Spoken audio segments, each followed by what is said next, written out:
Yo, what's up, guys? Hope y'all are doing well. Crystal Palace versus Manchester United. Yes, I know this is a super old game. As a matter of fact, as we speak right now, Manchester United are playing Europa against FC Twente, if I'm not mistaken. But I couldn't let this one go by. I had to say something about this because the subs, the amount of opportunities that Manchester United missed, and Crystal Palace too. Like, if Manchester United were gonna win this, or we're not gonna like capitalize on all those amazing chances, then I expected them to at least get the one goal and that beautiful chance that Eza had, the cutback from Sar, really good play from Sar, and then ends up just leaving Eza all by himself, and I don't know what happened. I don't know what happened. Everyone there thought that was going to be a goal. Everyone, including himself. I don't know what happened. Credit to Onana too for making the goal look smaller than it really is, but still that had to go in. I don't get how that didn't go in. It was much similar to the one in the first half with Fernandes and the beautiful play with Zirkzee and three fingers. I don't know how that went out. That needed to be a goal. Fernandes was just a mess today in terms of finishing. Besides that, I thought he did pretty well in terms of creation. But aside from that one chance that he had, he had another chance earlier with Garnacho hitting the crossbar and then him following up and hitting the crossbar as well. But nothing like that Zirkzee combination. That play was perfect. Left him all alone, right in the middle. He could have picked the left or the right. And the shot was good too. Just the aim was completely off.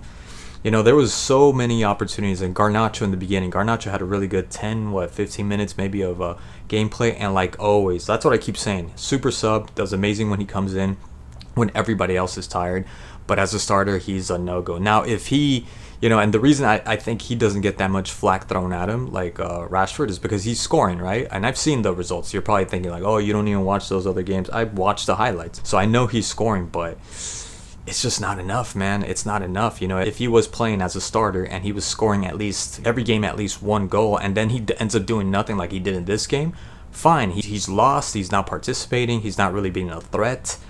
Come on, Garnacho's not a menace. He's just not a menace to any fullback, to any defender. He had a really good play by Zirkzee feeding him the ball and hitting the crossbar, and then what? And then the Dalot play. That was the Dalot play, right? The one with Zirkzee was in the beginning where he ends up cross-shotting it, and a really good save by Henderson. But damn, dude, like after that, he just disappears. There's nothing. He's not doing anything. At least hold on to the ball. Kind of like Ahmad was doing. Diallo was holding the ball really well, and when you least expected it, he ended up picking out a really nice pass and just completely breaking that back line. Garnacho doesn't have that. He doesn't do anything else. Now, as a sub, again, I think he has. There's a place for him as a sub, but not as a starter. Not as a starter. Like I said, unless he's scoring every single game, and then he could disappear all he wants after that. I don't care. But at least he scores every single game, then I'm fine with that. But he doesn't do that as a starter, right? So you should not put Garnacho as a starter. And that's the only reason why he's not getting any flack like Anthony, like what's his name, like I said, Rashford, because he scores. At least he's doing that, but there's no threat, there's no danger, there's no menace. If anything, I'm going to say like more defenders are afraid of Rashford because he's more of a threat. He's got the ability to at least beat you in a foot race, but Garnacho has nothing else, and I'm just tired of that. I'm tired. I thought he was going to have a good game. It seemed like something was looming, something positive, that today was probably going to be the day where he was going to shine. And yet again, he didn't. Again, he had 10-15 minutes, like really 2-3 that I mentioned. Good plays of him, hitting the crossbar and just really good shot. There was nothing else he could have done. I thought that was perfect. I thought that was excellent what he did. But after that, nothing else. Unlike, like I said, Diallo was just holding the ball, and when you least expected, he ended up making a really good pass, or he ended up changing pace and beating his marker. And I'm okay. I think he was gassed out, maybe. I think he was tired, or some kind of fatigue, or just to try something new, taking off Diallo. But leaving in Garnacho, I did not get that. And then the biggest one was Zirkzee. That's the one that just completely killed me. I did not understand why he was doing that. He was the only one that was holding the glue together in terms of attacking. He was the only one. I mean, the way he was combining with Bruno, with Garnacho, with Eriksen, made no sense at all to take him out. I have no idea why he did that. If anything, leave him. You could leave, I guess, Garnacho. Obviously, like he did, he switched them to the right side when Rashford came in. And sure, at some point, take off Amad Diallo just because he looked tired. But leaving in Garnacho and taking off Zirkzee was insane. It was insane. Why did you take off this man? Unless he told him he wanted to switch himself at half, right? But I did not get that. Maybe he told him, I don't know, maybe he told him, like, I'm good for another 20 minutes and then take me off. And then he took him off. But other than that, he needed to stay. Absolutely. Højlund coming in, he didn't do much, but if anyone's going to score, I think it's going to be between him and Rashford.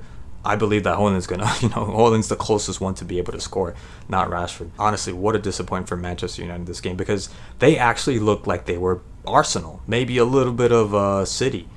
In them in this game, the way they were combining with Amad Diallo and Eriksen and Zirkzee. I'm telling you, when Zirkzee was in there, they looked not to be messed with. They looked untouchable. They looked so damn good. Truly, truly disappointing that this match ended up the way it did. And then Crystal Palace also had some opportunities with that chance that I said in the beginning, man, like with Sarr. That was it. That was the 1-0, especially after all the chances that Manchester United blew off.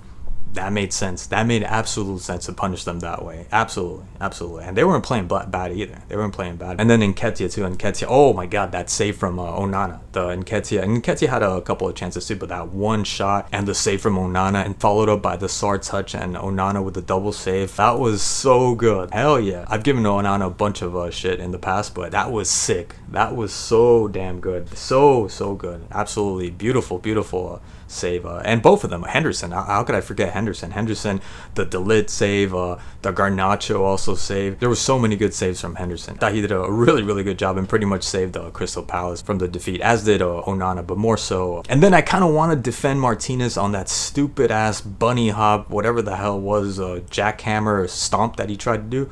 That was, yeah, absolutely, that was a yellow, and then he's doing this gesture over here, like to one of the players, like, like, don't think, or like, what are you, crazy? That made no sense, and I really wanted to defend him. I'm like, well, maybe he was just trying to do that to get there before. He wasn't trying to, no, but he got to the ball. I thought he hopped before getting to the ball. No, he pretty much jumped on the ball. He pounced on the ball.